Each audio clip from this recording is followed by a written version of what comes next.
can you give me an example of a time that you did that? And like, she literally started crying and then started asking me, should I take that off my resume? And I was just like, like what?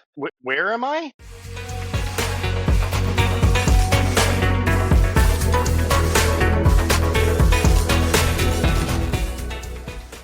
When you mentioned about staff, that when you motivate staff to work and get the job done, so staff will have a strong motivation to finish as soon as they can in the best quality. Now my question for you is, how can you identify good staff to work with you? Because if you find not very good staff, they may not get the job done. How can you deal with that situation because you don't keep track of time? Gotcha. Well, when we're looking at hiring new people and whatnot, a lot of firms just kind of look at experience. That's not something that we ignore, right? Because some experience is more valuable than other experience, of course. But, really the biggest thing that causes the most benefit overall to the firm are really just two things. One, are we dealing with an intelligent person who is smart, or are we dealing with someone who's just book smart? Right? Someone can graduate summa cum laude from Harvard and be a crap CPA. It happens.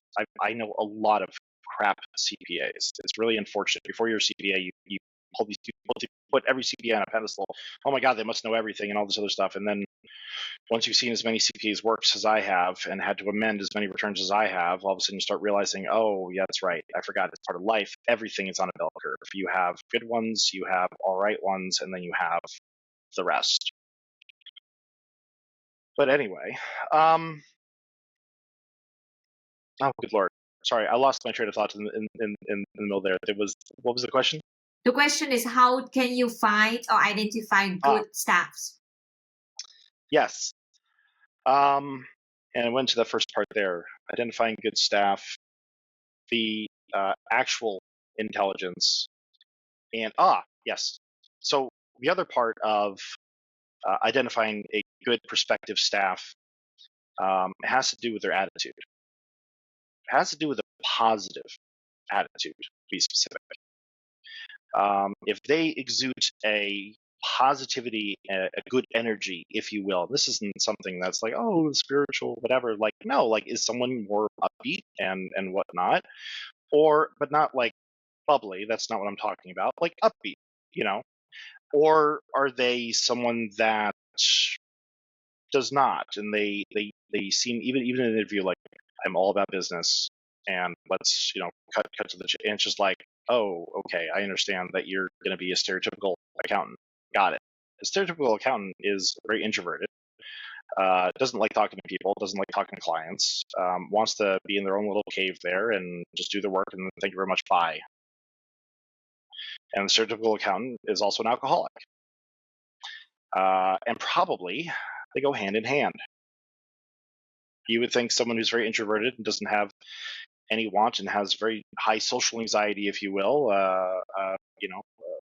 probably does some things to cope in their being alone with alcohol. And it's just probably one of the reasons that the stereotype for decades and decades and decades was that accountants were alcoholics. Over a decade ago, when I first started working and whatnot, around the office, they used to make jokes about stereotypical accountants being alcoholics and all that stuff. It's very interesting. But yeah, there's probably a reason for it. So anyway, you're looking for like an upbeat personality, someone that,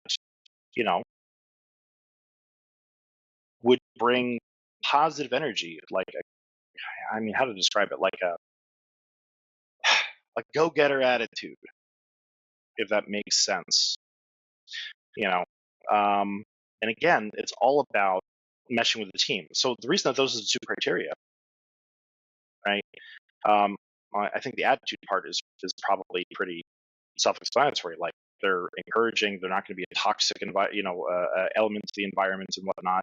People are going to enjoy like socializing with them, to build camaraderie, and taxes, believe it or not, very often are a team sport, we'll call it.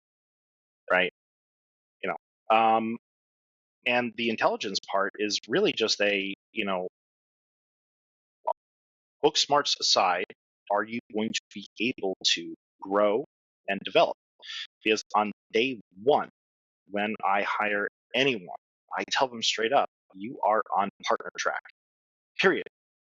You are already on a partner track. What that path looks like is to be determined. And who's it going to be determined by? It's going to be determined by them. All right. I'm not one of those people that, oh no, I'm the only partner who's ever going to be on the tax side, and like that's it. Like, I never want another partner. It's like, no, that just seems insane. Why would I want to do that, and why would anyone want to work for me? No, they're on partner track from day one, so they have to be able to have these skills to be able to develop and grow and increase their expertise and knowledge, communication skills. It's incredibly, incredibly important, and be able to not have that social anxiety stop them from being able to, build that camaraderie and whatnot. Because if you can't build camaraderie with people that are peers, you'll never be able to lead them. And in order to be a partner, first and foremost, you need to be a leader, because you're not the one who's doing all the work. No, you have a bazillion other responsibilities that as an employee you don't even realize. Like, I used to ask myself the question during, at other firms, like, I see this partner's queue. It's got like 95 freaking returns to review in there, and some of them are just weeks and weeks and weeks old. Like, what the hell? What are they doing? When I became, partner in my own firm, and I saw how much work there is outside of just doing taxes, I was like, oh, that's what they were doing. Got it. Okay, I was an idiot. All right, cool. And I'm sure in some regards, I still am an idiot.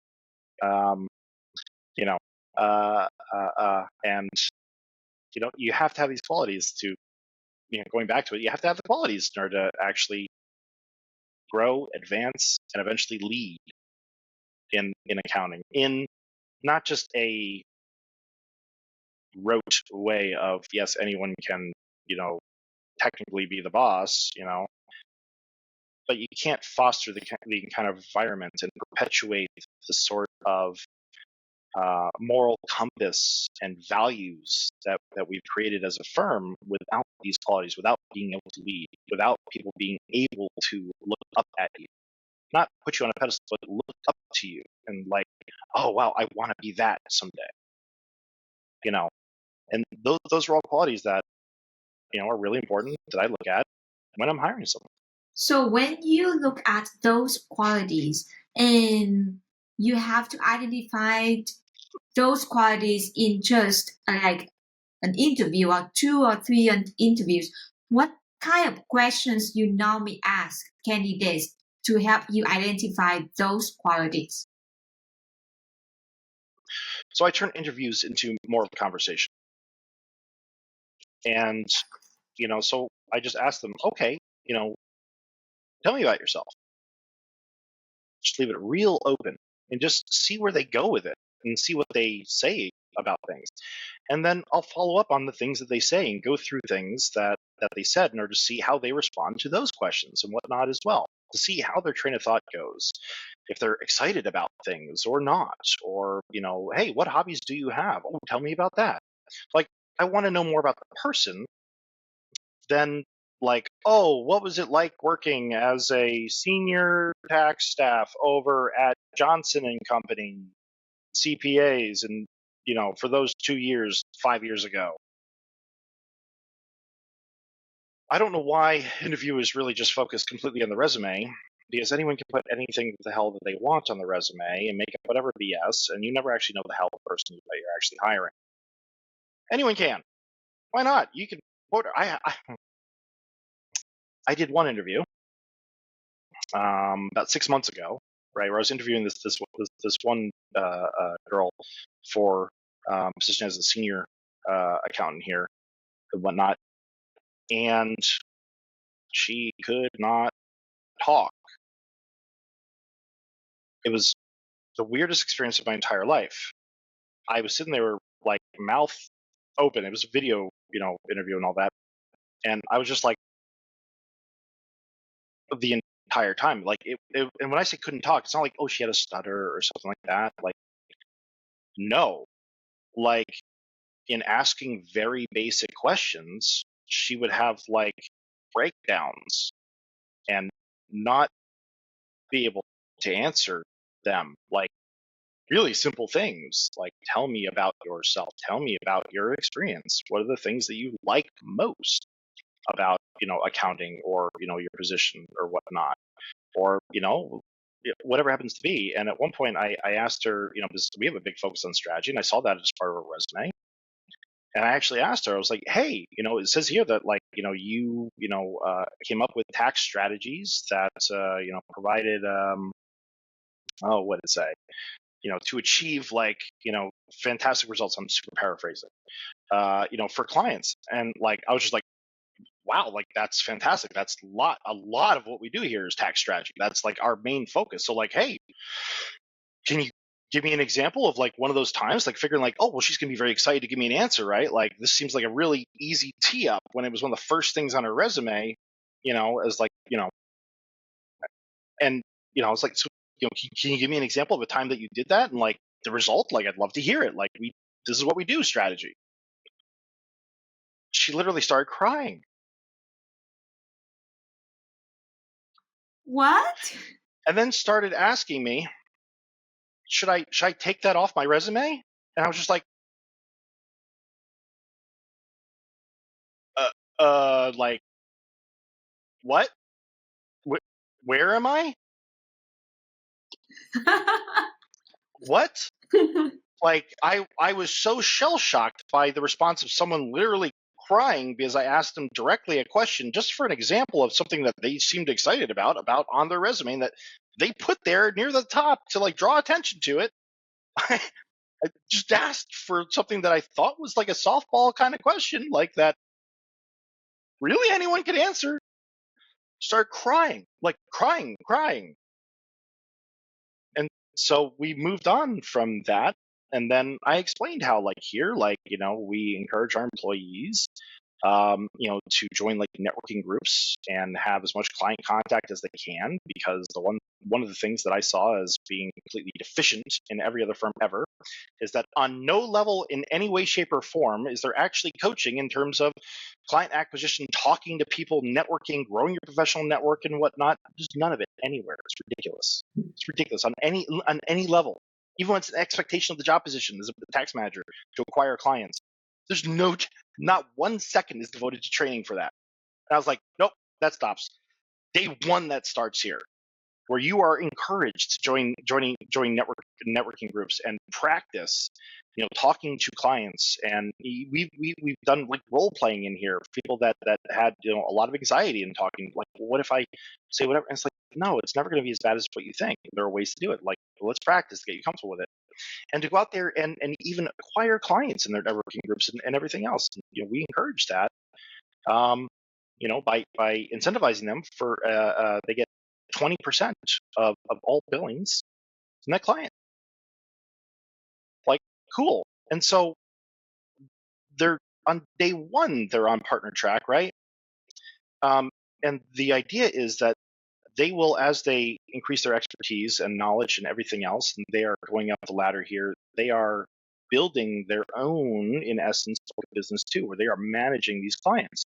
And at some critical mass, guess what they've done? They basically promoted themselves and created the infrastructure to maintain an employee under them. And so instead of just the person at the very, very, very top of the business bringing in all the clients and everything else, and that's all they're doing, and then assigning them out and whatever else, and then never training anyone ever in order how to do this. And therefore, like, how do you really promote someone above a position that they're in if you can't support another person under them? Like, the answer is you can't, right? That's why jobs stagnate and people kind of sit. Like, I've known staff accountants or senior accountants that have been senior accountants for 30 years in the same firm. And I'm like, no, like, we will not have that here. Everyone's a partner track. You can rise as fast as you want. I've got one employee that's already brought on 37 clients this year. What?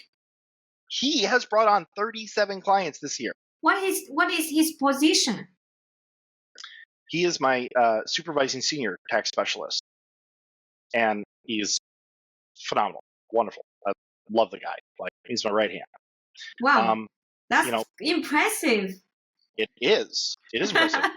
Last year he brought on 21 in total for the year. The year before that was a lot lower. That's the thing. Why start when you're a manager or partner and learning how to acquire clients? Why not start day one? That way you're prepared.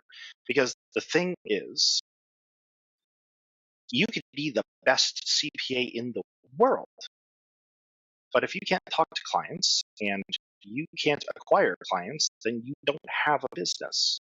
That's true. Period. Like, you can't. It's sitting around there having memorized the dictionary and not having anyone to talk to. Right? It's the same thing. But anyway, so I mentioned that to call all the way full circle with it to this young lady in this interview. I was like, yeah, and everyone's gonna, on partner track. I explain exactly how it works and like how we encourage it and all that other stuff and all the support that we give and everything, coaching and blah blah blah blah blah. And I don't use this word often because it sounds like derogatory, but there's no really other word to say it. And I wish I could kind of make a similar voice.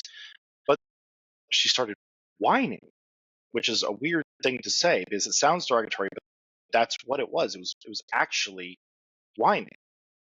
And she was whining, but I don't want to be a partner. And I wish I could say it with the same inflection and whatnot to express how this is not like a sexist comment. But if you're in an interview and someone's saying you're on partner tracks, from day one and explaining how like, hey, freaking amazing it is and all that stuff and all the extra money that you have to make and all this cool stuff and extra training and like you're given everything in the world and all this other stuff and like you are able to work your way up is at your own pace and everything else, like, and then your response is to complain and whine, but I don't want to be a partner. I don't want to be a partner. I just want to sit in my room and just be given my work and just to do my work. And I'm just like, I have no comment. Yeah, no, it's a really weird thing to say. And again, I don't mean to sound sexist. It's not a sexist thing whatsoever. Saying the word whining. Could have been a man, could have been a woman. I don't care. Literally, could not care about anything less. But holy cow, it was like my 4-year-old son whining about a toy or something. Whining, but I don't want to take a bath. Was what it was. Wow. So that Yeah. is probably pretty extremely bad experience. We don't see that very often because no, I don't think I had that experience in my past when I interview people. Yeah, for that the was the worst position. interview. Yeah. Worst interview I have ever seen in my Oh entire my life. God. That's the kind of person that we do not hire. I don't care how good she is at her job. I don't care what technical skills she has. But there's absolutely no way that you'd be appropriate here. This is not a good fit, regardless of the situation. You could have a book of business coming in with you of $500,000. I don't care. You're not going to work here. Exactly. So how about good experience? Good questions when you have very competitive candidates that you have to identify which one to choose.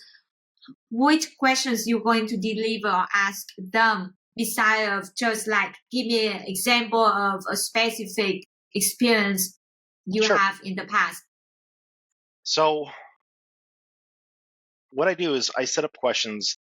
Perhaps they're all different or whatnot, but basically they gauge how hungry they are, how much they want it, how much they value being able to manifest destiny for themselves, to create their own fate, how excited or unenthused they are about being able to mold their own fate within a company.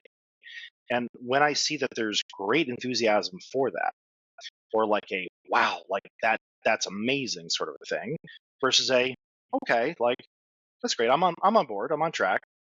Like, even though that's still positive, that's not what I'm looking for in terms of like how important is this piece to you? Because if it's not as important as the piece is to me, then we don't have the same values. We're not as hungry.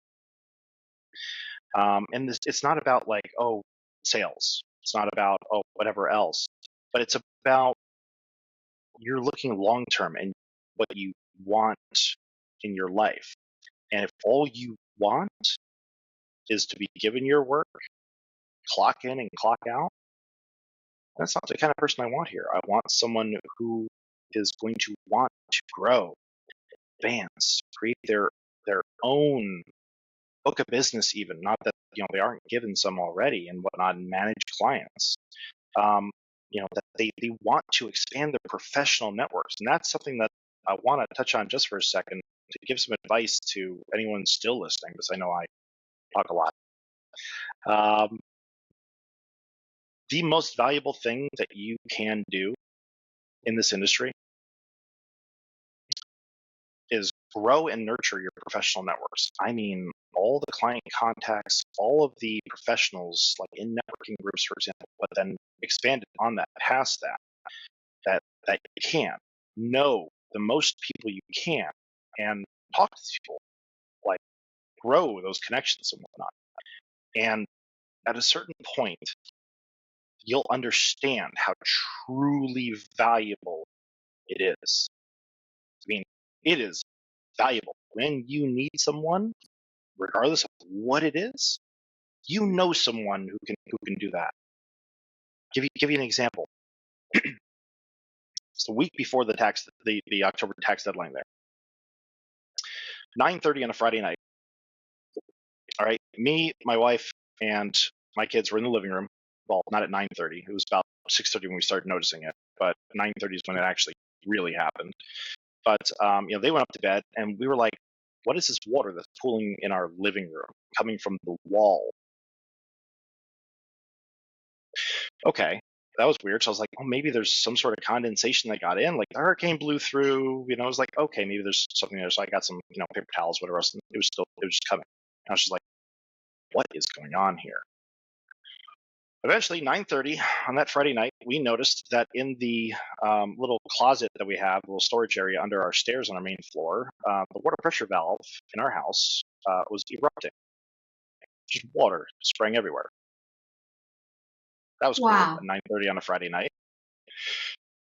So we called the place that maintains whatever that we have, like some sort of service that service HVAC and whatever things, whatever. They're like, "Oh, we can have someone out tomorrow morning." I was like, "Not soon enough. Water's blasting out. Like, what? I'm gonna just hang out here with towels till then, hopefully. Like, not gonna work." And I didn't have a big enough wrench to be able to actually turn it off. Call the client. And he's like, "Got it. I'm gonna have someone to you, in a minute." A Okay, minute? great. 20 minutes after that call, a guy who I'd never seen before, never talked to before, showed up at my door in a suit, because he had come directly from a church evening service. He was at my house within 20 minutes of making the call to this other client. And he came in his suit, got the water off, tightened the valve and whatnot, and cut holes in the drywall and whatnot, and brought over fans and all this, like. And I was just like, what if I had never made this connection? What if I had never, like, what was I supposed to do? The amount of damage that was going to be done to the house was going to be extreme. That's That's just like, impressive. it's like one little example. I had an employee that her back went like out. She was just sitting here just like moaning and groaning and whatnot. And I was just like, what's going on? She's like, "I did something to my back. It's so painful. I don't know what the heck to do here." And it was a Saturday. And she's like, I got to tough it out or whatever like that. I was like, "Have you made an appointment with like a chiropractor or something like that?" She's like, "No, they probably can't see me till Monday." I'm like, "No problem. I've got a client. Hold on." Texted my client, responded immediately. He's like, "Oh yeah, no, I'll get her in today. Not a problem. Yeah, tell her to just go in or call the office, whatever, and make that initial consultation where they take X-rays and all that other stuff, whatever, a longer thing." And she calls, and the office manager there was like, "Oh yeah, for new patients, probably can't see you until about Monday." I text my client that real quick. He's like, "No, she'll be seen today." "What's her name?" I was like, "Here it is." She's like, "Got it. I'm gonna have my office manager call you right now, and she can start driving here. I was like, okay, sounds great, appreciate it. Like leveraging your professional network in any circumstance, like you can in any circumstance. All you have to do is do right by people, actually care about them, nurture the relationships, which takes a little bit of effort, but not nearly as much as people might think. And just like always do what's in their best interest. And that's how we handle our clients in general. And because we treat our clients with care, regardless of who they are, their situation, or whatever else, or let's be honest, not all clients are like, roses and, puppy dogs, whatever. Some are real pains in the butt. But regardless, you treat them, very well, very caring, not like numbers. Client number 762, don't do that. Provide them really good value, and they come through when you need it. So develop your professional networks. Like, I can go on a laundry list of things that I've used and leveraged my network for. So start building it early. Really build it early. That's amazing. I know. I always recommend people to go to networking events and then make connections. It's always amazed me how crazy your network can support you. Just some of your examples, that's pretty impressive. But based on my own example, like when I need to find another job, I just reach out to someone I know. Oh my God. It's just so quick, so fast. And I was like, 3 days later, I got the job offer. Yeah, it really is like that. And one of the other advantages, and this is interesting too, that like when you're really in business for yourself, or working your way up in a firm, you've got a good position, whatnot. Learning one client's needs and then connecting them with another client, or one person in your network and connecting them with another person in your network, and that, like, oh, you can work together. You need this, they have this. That's their business. This is your business. Hey, combine them, work together, joint venture, something like that. And like, one, it's incredibly profitable to do that, and two, it creates this giant win-win and an extreme amount of goodwill. Like, they love you. Like, this guy, my CPA connected me with John here. John just saved my ass. Like, we needed this thing so badly, and we were told we couldn't get it, or it cost like a bazillion or whatever. And John was able to do it to, the next day, and for whatever it was, like, holy cow. And now, we're working together, and we're, it's like, Yep. It's like an advanced level of networking. You like expand your networking to connect someone to someone else. So that's amazing. That's one of very, very important tips or skills that we always advise students, college students who are going to graduate, or who are like recent graduate students that they are going to join these professions. Please, please, please go out there and network with people. And network besides people in your industry. Don't just network with other CPAs. We're pretty boring most of the time. I'll say that. Right? Most of the time, not all the time. Talking about that boring. Look at the icon behind your back. Look at that the whole interview. Can you give me some background why you have that face in your back? Look at the back. Yeah. The dude here, right? Yes. Yeah, no, so yeah, we're not all I guess zombies and whatnot. No, we'd like to have a lot of fun and whatnot. So that actually is a little interesting thing. That used to be my parents. They got that in Jamaica on their honeymoon 40 if they're watching this, don't kill me. 45 years ago? 45? 45 years ago. On their honeymoon in Jamaica, they were staying at one of those, resorts or whatever else with like beads or whatever else, right? And they were walking on the beach, and they saw this guy who was doing some like carving, whatever, over there by himself and all that. And they started talking to him, like, they're social people, my parents, and they were talking to him like, oh, that's like really cool. We'd love that sort of thing. And he's like, talking back, and they're like, yeah, we're here on our, he asked them, what they're doing here and whatnot, and they're enjoying it, blah blah blah. And, oh yeah, we're here on our honeymoon and all that stuff. He's like, oh, you know what? You want something to commemorate your honeymoon? you want me to carve something for you? You could just take home." And they were like, "Sure, but like all we have are these beads. Like, how do we pay you?" He was like, "Just grab me 2 beers from the from the resort bar real quick. I'll get to work." And they were like, "Okay, that seems fine." Go get him some beers, and then to quote my dad, this guy proceeded to start carving and also light up the largest blunt he had ever seen in his whole life. So this guy was just imagine he's just smoking this giant marijuana, wrapped marijuana thing, giant thing, while carving this incredibly detailed, really cool looking thing out of a piece of driftwood. It's not like he had like blocks of wood. He just like walked on the beach like, "Oh yeah, this will work." He grabbed a piece of wood and just started carving it. That's impressive. Oh Yeah. my God.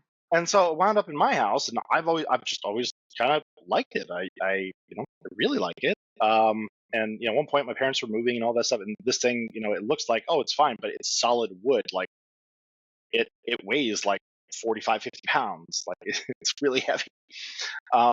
They're like, I just don't think this is gonna make it in the move and whatnot. Like it's been nice, but I don't think it's gonna be a place for it. I was like, can I have it?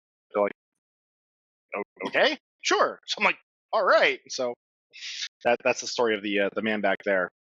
That's a good story. See, it's not boring. So just want to prove that not all accountants are boring. Yes, my hobbies include math and watching paint dry. That's kind of boring. No, Okay. that'd be boring. No, Yeah. I enjoy being social with my clients. I get to know them. I enjoy fishing and swimming. Okay, that's fun. Also fossil hunting and nature and plenty of other things out there that are I would say not boring. Yeah. I want to show people that we are not that boring. We are some kind of boring at some level, but not that extreme boring. But yes, this is not Office Space for you younger generation. Look up that movie and watch it. And if you haven't watched it, watch it. If you've seen clips, go watch the actual movie. It's not like that here. That's funny. We go over a lot of good and creative stories, I would say that way, in our profession. From your viewpoint, I think it's really eye-open experience or discussion through this interview. Before we close this interview, I would love to see if you have any final tips or advice to young generation in this profession. I would say, while this profession isn't for everyone, no profession is. And it's all about finding things in the profession that you enjoy. It's not necessarily, oh, I've got to love everything about my job or else I don't want it. It's, my job's hard a lot of the time. And there are a good amount of the time, though, that's really enjoyable. I absolutely love that. I get a rush out of things. And no matter what you do, just find those things that you really enjoy about it. Don't worry too much about the rest. Like, do your work, get it done, but, keep your eyes open the whole time. We learn more from failures than we do successes. And as you grow, you're going to fail a lot. It's just the nature of the thing. You're going to make a lot of mistakes. But this is a great industry to see that progress, that personal progress in action. Like when you start doing, tax returns, for example, you'll get a zillion review points. You look at it and be like, oh my God, I've got 8 pages of review notes. Like, whoa. But over time, over the months and whatnot, that'll start shrinking. And then you'll have a page. And then you'll have a couple. And then probably within your first 2 years or so, you'll get none. And you'll have given your first perfect return. And that's an achievement in and of itself. But don't stop there. Keep learning. What I did was not the normal journey that a CPA does. but you can do it any way you want. That's the thing. There's no, this is the path. You have to do it this way. Keep your eyes open, learn, and find some things that you enjoy in no matter what you're doing. Thank you so much. Those advice are very invaluable because yes, you need to find joy in what you learn or what you do because you work pretty much every day and then you only have like 2 days on the weekends to do something fun. So if you are so miserable at work, it sounds very difficult to go to work every day.